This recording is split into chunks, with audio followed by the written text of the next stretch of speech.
tutaramenya ikintu na kimwe kuri Yesu, hari ikintu cyari mu mitima yacu twaramukunda. Kumukorera n'umuriro kandi atabintu byinshi cyane uramenya kuri Bibiri ivyo ivyita urukundo. Imana utiyumvira igihembo na kimwe, utiyumvira merci y'umuntu n'umwe. Ikibazo sinabantu, ikibazo ni wewe nyene. Hinduka wewe nyene hejuru ubikemura indani. Urabiza tuyu umuzi nawe uranduye, igiti ntikizosubira kunana kugira uza aho nyene. Umvise Imana.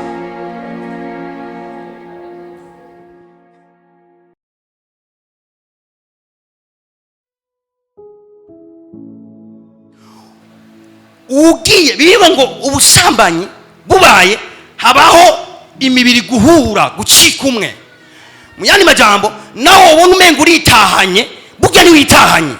Ujanye parti ya wa wundi mwari kumwe, nawe ajanye parti wawe mwari kumwe. Alors ikiri très dangereux rero ngo ndabasigurire ngaha. Reka ndakibasigurire. Urabona umwigeme icyo biri kiravuga, ivuga ngo uwimatanije n'umusambanyi acika umubiri umwe nawe. Mu yandi majambo nk'ubu reka dufate n'akarona hanze, yimatanije n'uyu bimatanya biciye hehe? Mu busambanyi. Ubusambanyi bwonyene nibwo bushobora kumatanya umubiri w'uyu n'umubiri w'uyu. Mu yandi majambo uyu gushikunyene aridegembya ni wenyene, umubiri w'uyu uracyari pire. Mugabo deke ahuye n'uyu, urazi ikintu kiba, burya asigana parti y'uyu muri we, nawe omega baratandukanye. Burya aratwaye ikintu ciwe nazo nakiri free, nakiri wa undi wa mbere. Hari ikintu kanaka cyamaze kuba naho kitaboneka gutya, burya atwaye ikintu. Mumvirize rero ikintu kitwa danger. Urabona hari amaterme numva hasi ngo je ngo twaragendanye gusa ngo turagendana. Mbwa iyo terme si kugendana gusa, n'abantu bagiye barabonana. Ibaze rero, reka fate kuri aka karona hanze, uyabonanye n'uyu, uyaragiye n'uyaragiye. Ndababaze uyarire banga atwaye uyu muri we n'uyatwaye uyu muri we. Hama reka fate kuyo agacimva ubutumwa bwiza ngo yihane, agaca agenda agaca ahura n'uyu nawe nyine bagasura akagira vya bindi bagasambana. Ubwo nyine umvise ikintu kimaze kuba indani muri we. Afite abahungu babiri agendana, nashobora niwaze yumvira ngo arashobora kuba detashe nawe, ntibihezwa n'imyaka. Aragiye gutya indani muri we, burya afite ibintu by'ibigabo bibiri agendana. Umuravye gutya woza kuresha ukibaza uri kuresha umuntu kanaka, ndafite ibintu by'ibigabo bibiri ariko aragendana gutya. Hama uyu nawe afise nzoshika ku makonsekansi spirituelle yarateye ubwo. Uyu nawe burya arejeje kwakira ikindi kintu cy'uyu, nawe nyine akigendana. Reka fate n'ubundi ko atihanye, n'ubundi agaca agenda agaca agira n'uyu ibigabo bitatu ngivyo muri we birimo abigendana muri we, kandi ayo imagine yubaze ngo yoyibagira ari ndani muri we. Bwana Imana, nubona aba bana agendana muri we, burya ndaza kukwereka icyo bishobora kwica muri destiny yiwe. Muri destiny yiwe ariko abibamwe imbuto bigoye nyirazo zirandura muri destiny yiwe. Ivyo buzima bw'Kristo mbanze ndabireke, ariko abibi ibintu muri destiny yiwe bigoye nyirazo birandura. Alors umubonye gutya ariko aragenda niwo bimenya ko ariko ameze mbwa indani muri we yaramaze kononekara. Afise izindi mwemu z'abandi bantu, afise ibindi bintu agendana yabaye connected navyo umusomo. Ikintu cya mbere utokwihendako utokwigera unibagira nukwibaza ngo burya sambanye n'umuntu dusezeranye ngo turasezeranye, akubanza ugafute musezeranye ni musezeranye murajyanye. Usohotse muri icyo cyumba nuwave wiyumvira ngo umusizeyo, murajyanye.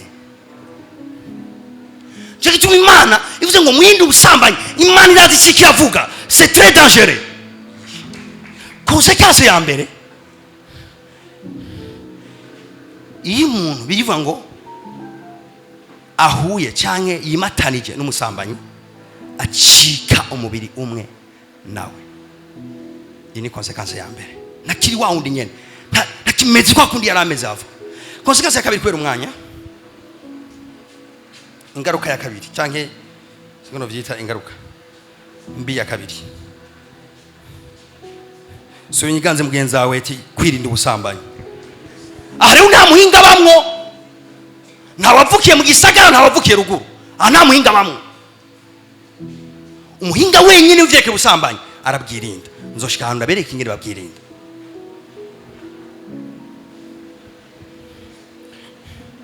Haleluya.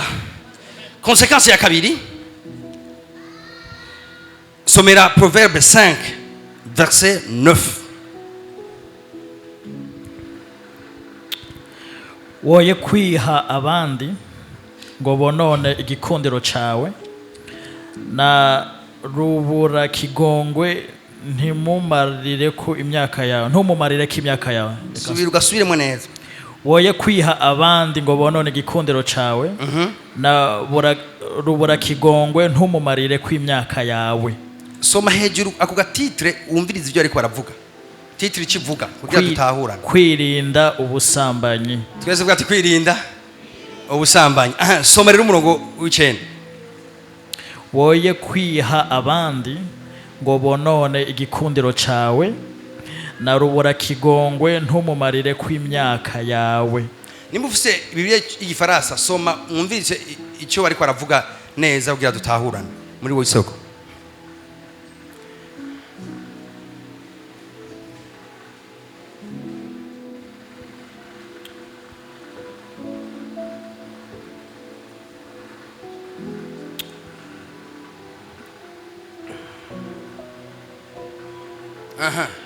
De peur que tu ne livres ta vigueur à d'autres. Twese tuvuga ati vigueur.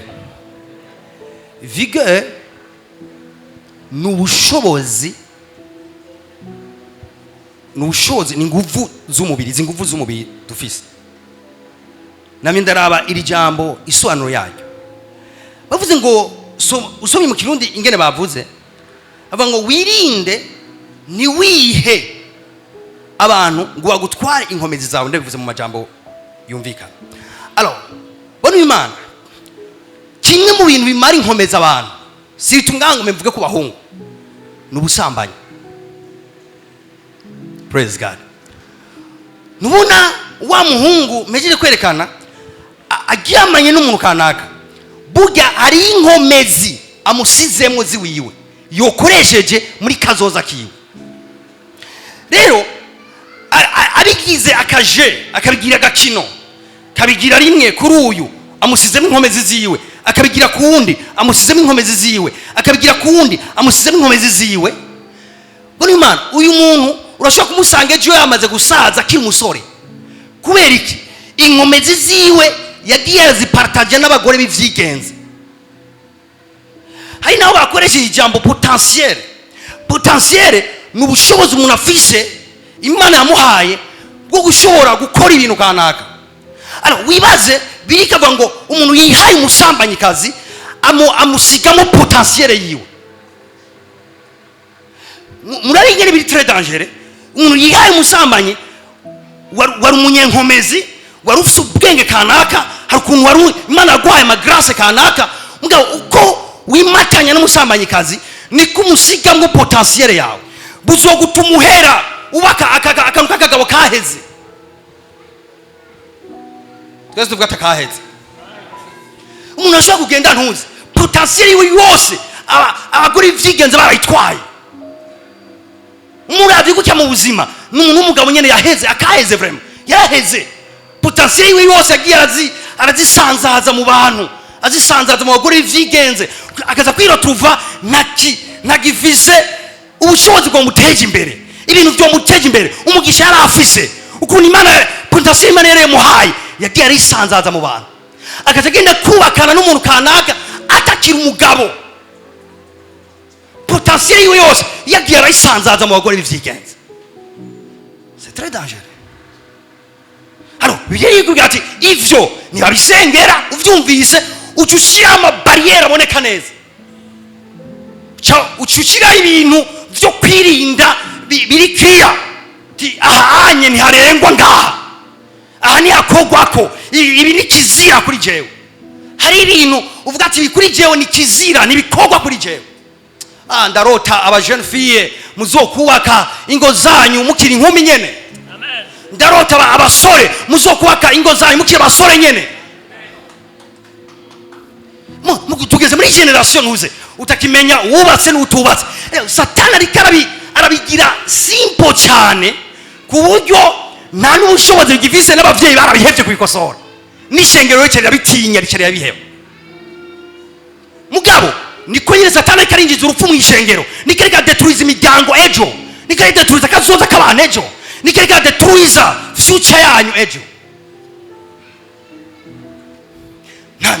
Na voix d'autorité nimiri kiravuga kuri ivyo bintu.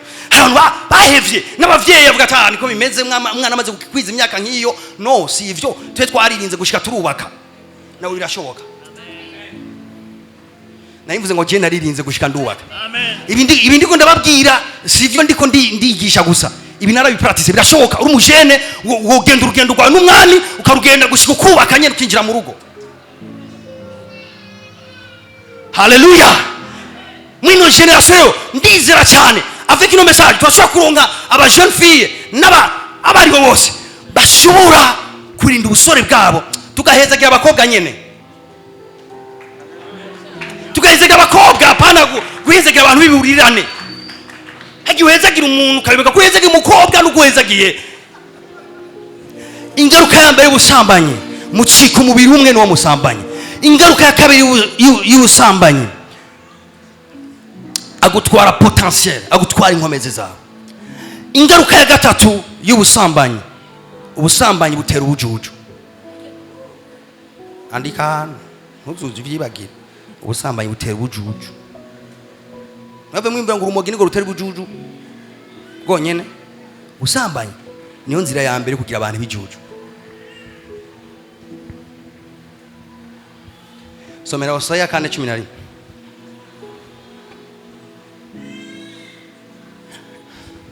Tuvuga ubusambanyi butera ubujuju. Ubusambanyi na vino n'umubira wayo bimara ubwenge. Twese tuvuga bimara ubwenge. Vino biriva ngo imara ubwenge. Ngo n'ubusambanyi nabwo bumara ubwenge. Bumara ubwenge. Uri mana muzoshake mu byanarize. Umuntu afashe inzira y'ubusambanyi. Hagiye ati none vraiment ubwenge bwo buracyari kubara fonctiona neza. Mbwa Bibiliya nivyivuga nyene burya umuntu geka kore ko muri nkemo y'ubusambanyi ubwo nyene atangura kubika ijuju. Umuntu yari umunyabwenge yiyumvira afite imigambi ariko arabona imbere. Umuntu yagutse mu vyiyumviro. Umuntu ariko akora ibintu kandi ubona ko afite kazoza afashe inzira y'ubusambanyi. Birivuga ngo abatangwa inzira y'ubujuju. Abatangwa ikintu abayinjiye ahantu ubwenge bwe butangura gukoroka. Hallelujah. Alors, hari munavuga ati nega pass ivyo bigenda gutereka ni nkemu. Ni nkemu ifise capacité yo kukunyaga ubwenge. Kiro tuva wisanze ahantu nukirezona nkuko aho urezonava. Ukisanga ahantu nugifise imbono vision niyo ari ufisava. Kubera iki ubusambanyi butwara ubwenge bw'umuntu. Butwara ubwenge bw'umuntu. Je voudrais te dire merci.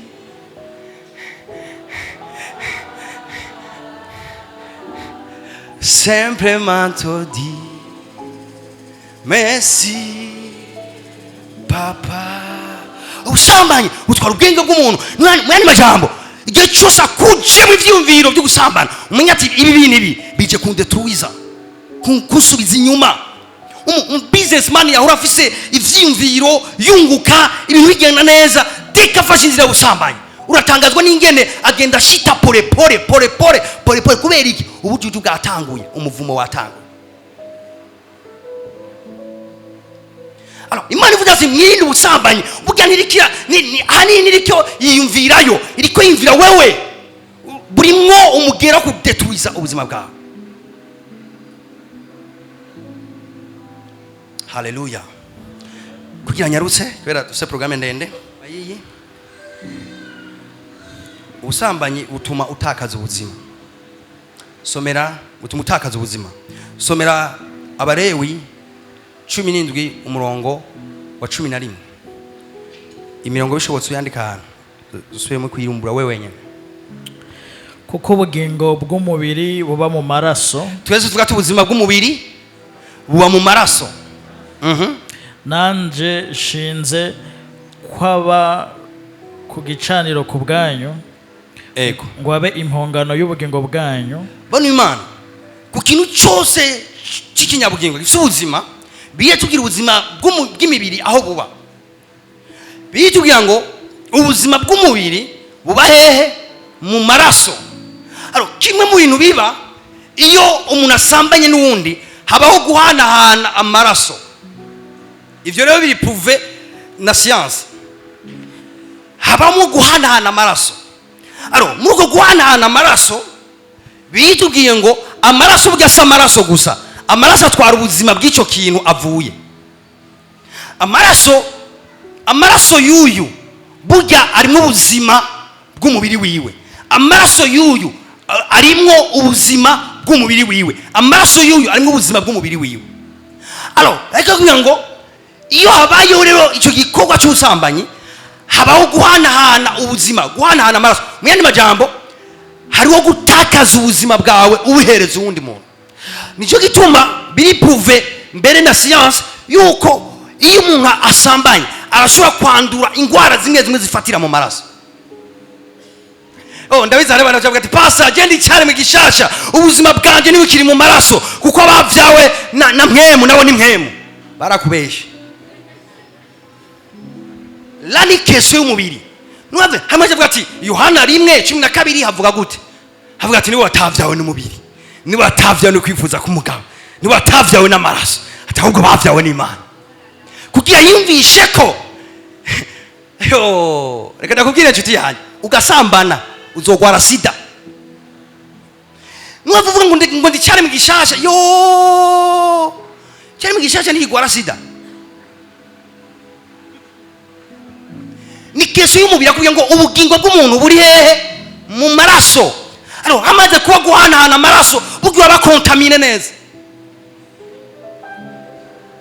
Syphilis niwo yicika ngaho. Izi ni indwara zandukira biciye mu maraso. No musi ndi n'umuganga. Hepatite ngani wo yicika ngaho.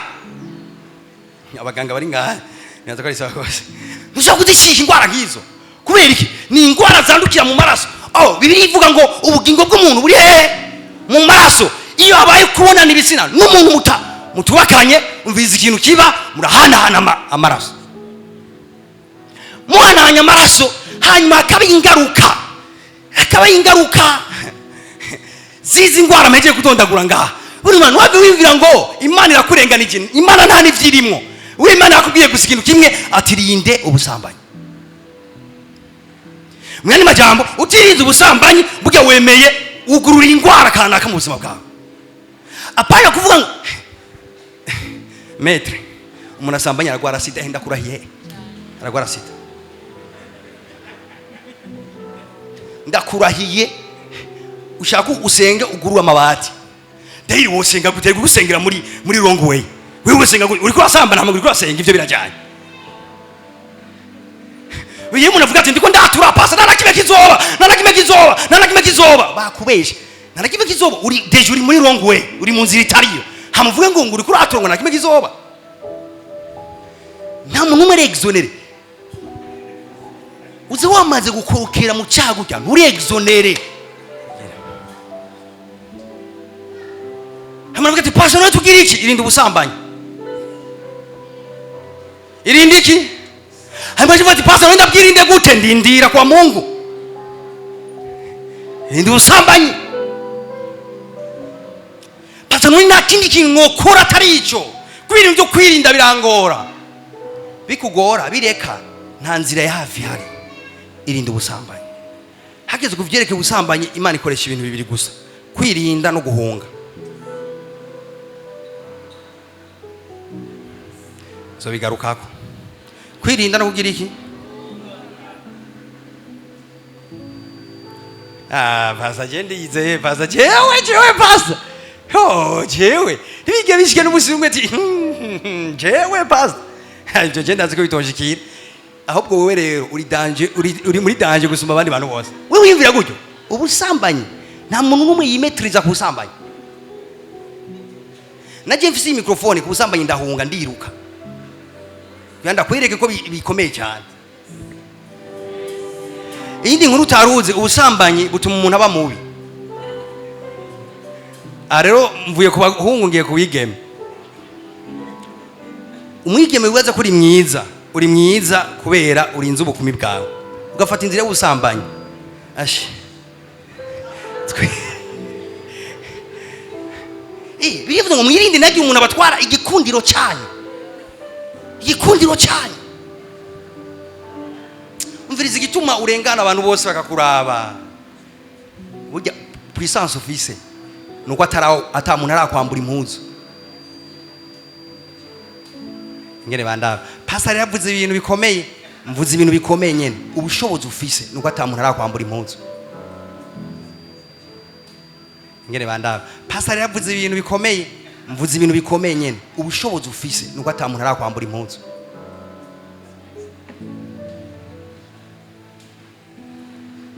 Ubwiza bw'umwigeme nuko ata muntu arakwambura impuzu. None mikrofone reka ndaza guhezanishira ajya nitahire je ndiko ndabafasha gusa nuko ata muntu aragira iki arakwambura ngene rero babivuga bagize gutya nuko ata muntu arakwambura impuzu. Igikundiro cyawe kinyegeje muri izo mpuzu nyene wambaye ukipermeta ko ari wese azikora ko azikura akora hashaka hose uri kuratakaza igikundiro cyawe. Muzosororera ni kibazo cy'umwaye muzosororera uzoba uri kuratakaza igikundiro cyawe. Kora kwizo mpuzu zawe wambaye ugire gutya cyawe byati igikundiro cyanje kinyegeje ahindani. Igikundiro cyawe nk'umusore nk'umwigeme kinyegeje ngahindana biva ngo mushikani umwami imibiri yanyu kugira ngo ikoreshwe nawe umushikani imibiri yanyu kugira ikoreshwe nawe. Iyi ni ingaruka bifise ingaruka mu ngo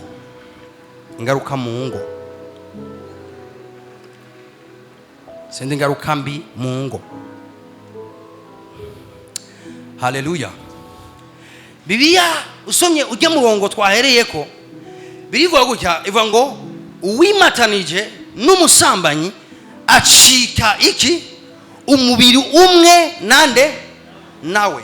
Alors umvize gituma Imana yifuza gusa ko abantu bubakanye ari bo pratika iki gikorwa ndiko ndababwira nuko Imana ibishaka ko baguma begerana bacikumwe. Alors baguma babumwe kandi hari ijambo riba ryabaye dekare hejuru yabo ariko barabahezega bavuga ati uhereye no munsi mubaye umwe. Mbwa nawe tuba dudekaye gutyo ikintu kibagira umwe mu buryo bw'umubiri bugashiriga jambo twavuze ni iki gikorwa ndiko ndababwira. Ariko rero rodangirihe igihe umuntu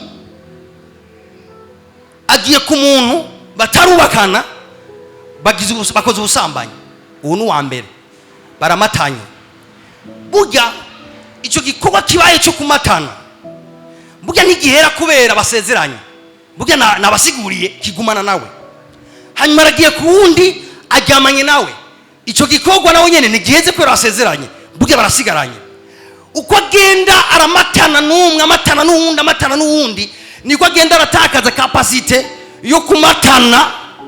Igihe azoshika ku mugabo wiwe azosanga atagifise ubushobozi bwo kumatana nawe ijana kwijana. That's why dushingo uno munsi zijega ingo zidakomeye umugore yumva ko umugabo muravye nabi yoca tayi wabo ubushobozi bwo kumatana bwagiye buragabanuka cyane kubera iki gukinisha ibintu bidakinishwa. Nicyo gituma umugabo abagabo basigaye bumva kumenga yose yobwira umugore ati ndagiye mu buryo bworoshe kubera iki ntibamatanye nk'uko ijambo ry'Imana ryashaka ko bamatana. Kubera bamwe muri abo bagira aho bimariya bamaze kwimatanya n'abandi bantu bashika nka 10 liste dahera. Amatana n'ujya ukamenga barasezeranye, akamatana n'uwundi ukamenga barasezeranye, bwe ntibigeze basezerana. Akakanu murakabona, agakanu kaba gafata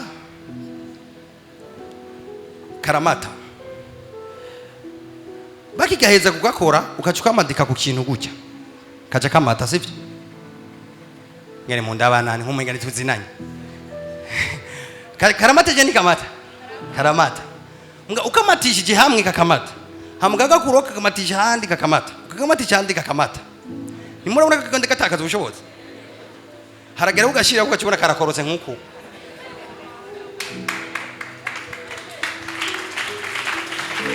Ivyerekeye ingo nuko bimeze. Dusaba jeune bimatanije n'abantu bararushe, bakakibaza umunsi wagombe bw'akuruko, tukaja tuza natwe ngo mubaye umwe no muzi. Yewe gayewe bakagerageza kuvyegeranya bikanga kwegerana, bakagerageza kumatanya bikanga kumatana, tukama mu mburano zidahera. Kubera iki? Umwasi yarazi ko ikara Fabrice ingo muri kazoza igagenda duturiza abajene gutyo. Ndiko ndizera kaze paradabaye mwino shengero rya Ems, ndiko nizeye ko tuzonka ingo zikomeye. Urazi gituma hari ibintu nazotinya kuvuga ngaha kandi niza ko mwemeye azogenda bibakiza. Nidushobora kuronka ingo zikomeye tutarose abajene biyubaha, ubaha n'imibiri yabo. Impossible. Ingo zidakomeye no munsi, zimwe muri ivyo harimo iki kibazo ataco dukoze nizejo ntizizokomera. Hari abadamu bagenda n'imitima mu kirere kubera iki? Iki kibazo ndiko ndavuga ngaha, hari n'abagabo bameze gutyo kubera ikibazo ndiko ndavuga ngaha. Bisaba indi generation bamenya apana kwirinda ibintu gusa ngo ni icyaha. Harimo no birimwo n'urupfu, birimwo n'urupfu, birimwo n'urupfu, birimwo no kugira nabi, no gutera imbuto muri destiny yawe. Nzokwereka ingene avec iki kintu cy'ubusambanyi udashobora gushitana destiny yawe avec ibyo busambanyi gusa. Hamwimvira ati mwofesheje nkasenga nkiyiriza ndi umukandida wa destiny yanje nziza. No, avec iki kintu kirimo umugera kiri spirituel cyane, uyu n'umuhoro ukomeye cyane w'ibintu spirituel, kuburyo umuntu wigoye ko yoshita destiny yiwe ari umuntu wivayanga mu cyacu busambanyi gutya. Impossible. Bene data mwirinde ubusambanyi, bene data mwirinde ubusambanyi. Bari mana biratangaje ingene Imana iki cyaha rero ira n'igisubinya kose. Ari abantu bibaza ati ivyaha byose birangana imbere y'Imana, sawa, munga amakonsekanse yavyo nasa my brother, nasa. Urabona hano Bibiliya yensista abantu by'abantu mwirinde kubesha, mwirinde kubesha.